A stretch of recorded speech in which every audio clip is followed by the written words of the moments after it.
দিন কায়েমের কথা করলে কয় যে ওমা তা তো রাজনীতি করে। তোমার জন্য আমার কোনো আলোচনাই নাই, তুমি বুঝো নাই, তোমার জন্মও তুমি বুঝো নাই, তোমার আল্লাহ বানাইছে রাজনীতি করার জন্য। ইন্নী জাইলুন ফিল আরদে, খেলাফত ইটসেলফ এ পলিটিক্যাল ওয়ার্ড।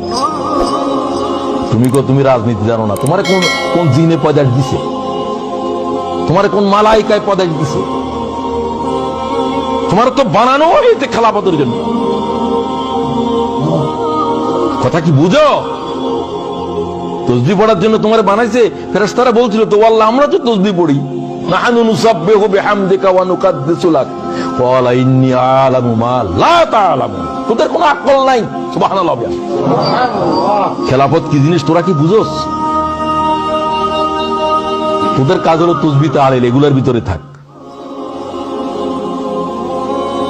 আর তুমি এখন ওটাকে তসবিহ তাহলিলের ইবাদত বুঝছো, তোমার কি জন্য বানাইছে ওটা তুমি বুঝোও নাই। আমাদের এমন একজন ইমাম লাগবে যেটা রাজনীতি করে না, এর পিছনে নামাজই হবে না। নামাজ হবে না বলছি আমি। সে তো আসদ্যতর তার জাহেল। ঈসা আলাইহিস সালাম আসে শুধু বলবেন যে যুদ্ধের জন্য তৈরি হও, এই প্রথম লফজ। ইমাম মেহেদী জাহের হওয়ার পরে বলবেন যে যুদ্ধের জন্য তৈরি হও, জিহাদের বায়াত করো। নামাজের বায়াত চলবে না, রোজার বায়াত চলবে না, কিসের বায়াত করবে? ইমাম মেহেদী আসি জিহাদের বায়াত করে। ঈসা আলাইহিস সালাম নামাজের সালাম ফিরাবেন, আসরের নামাজে দাঁড়াবেন, বলবো যে তোমরা যুদ্ধের বায়াত করো, দাজ্জাল কোথায় আছে? তোমার কোনো খবরে নেই। তুমি তখনও বলিও আমার তো কিছু তসবিহ আছে, বাকি আছে, তুমি পড়বে তসবিহ।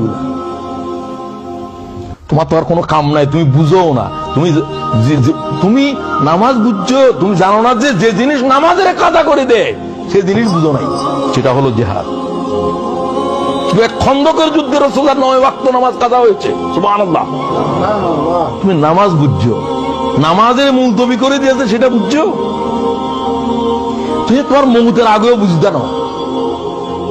তুমি তোমার নিজের ধারণা যে তুমি বুঝে ফেলছো, তোমার চিকিৎসা নাই। হাকিমকে জিজ্ঞাসা করে কার চিকিৎসা নাই? সবাই তো চিকিৎসা আছে, তবে যে রোগী মনে করে যে আমার রোগ নাই এর চিকিৎসা নাই। কথা বুঝোনি কি বলি? যে বলে আমি বুঝে ফেলছি, তোর চিকিৎসা নাই, তুই এই অজ্ঞতা নিয়ে কবরে যাবি। চিকিৎসা তার আছে, তুই মনে কর আমাকে আরো জানতে হবে, আমি তো কিছুই জানি না, তোমার জন্য জানার আছে। আজীব বিষয় চলছে উম্মতের উপরে। উম্মতের আলেমেরা গোমরা হয়ে গেছে, ইল্লা মাশাআল্লাহ।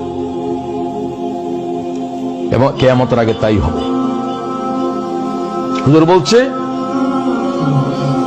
কিয়ামতের আগে দিয়ে উবাদুন জহালুন উলামাউন ফুসাক, قال রাসূলুল্লাহ, আলেমেরা সব ফাসিক হয়ে যাবে,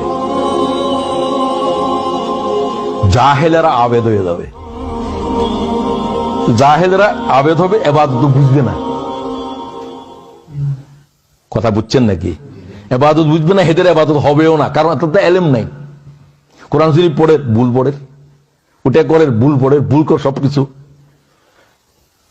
যারা জানবে তারা ইবাদত ছেড়ে দিবে, আর যারা ইবাদতে মশগুল হবে এরা ইবাদত কিভাবে করতে হবে কি কিছুই জানে না। জহাল বলছে, আলেমরা ফাসিক আর জাহেলেরা আবেদ। কিয়ামতের আলামত।